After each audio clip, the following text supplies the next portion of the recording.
भारत पाकिस्तान सीमेवरचं शेवटचं गाव तुर्तुक. लडाखमधील नुब्रा खोऱ्यात वसलेलं श्लोक नदीच्या काठावरचं हे निसर्गरम्य गाव.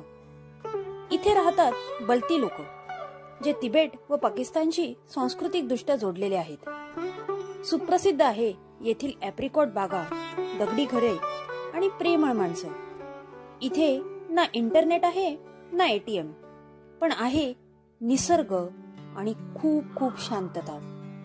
जणू एखाद्या गोष्टीतलं गाव, साधं, सुंदर आणि आत्मिक.